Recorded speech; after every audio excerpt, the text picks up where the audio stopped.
Candidature d'Alassane Ouattara, l'ancien président Henri Konan Bédié appelle à la désobéissance civile. Pour plus de détails, après le générique.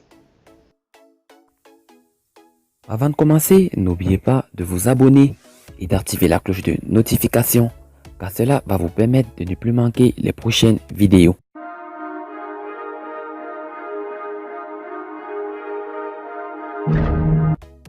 Henri Konan Bédié n'entend donner aucun repli à Alassane Ouattara après la validation de sa candidature pour un troisième mandat.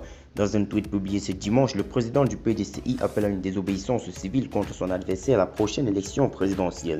De l'alliance au divorce pour arriver aujourd'hui à l'adversité, les relations entre Alassane Ouattara et Henri Konan Bédié ont en effet connu tous les cas de figure. À 41 jours du scrutin présidentiel du 31 octobre 2020, la tension risque encore de monter d'un cran avec des incessants appels de l'opposition à faire barrage contre la candidature du président Ouattara et surtout de l'invalidation par le Conseil constitutionnel de nombreux candidats de gros calibre, notamment Laurent Gbagbo, Guillaume Soro ou encore Mapritoi Kesseux et Mamadou Koulibaly, pour ne citer que ceux-là. En conférence de presse à l'hôtel Bristol de Paris jeudi 17 septembre, le président de Génération Peuple Solidaire avait appelé les candidats dont les dossiers ont été rejetés à une unité d'action afin de forcer la main au président ivoirien. Saisissant la balle à bon, le président du Parti démocratique de Côte d'Ivoire, PDCI, s'était félicité de cet appel avant de s'associer pleinement à cette démarche.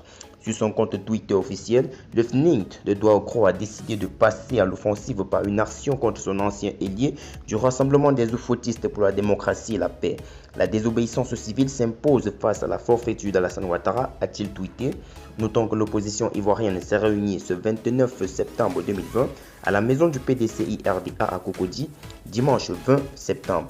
Cette rencontre marquée par la présence effective des acteurs majeurs de l'opposition a été présidée par le président Bédié. Il s'agit pour ses opposants d'accentuer la pression sur le régime d'Abidjan. Il faut toutefois rappeler que les manifestations de rue sont interdites par le gouvernement ivoirien jusqu'au 30 septembre prochain.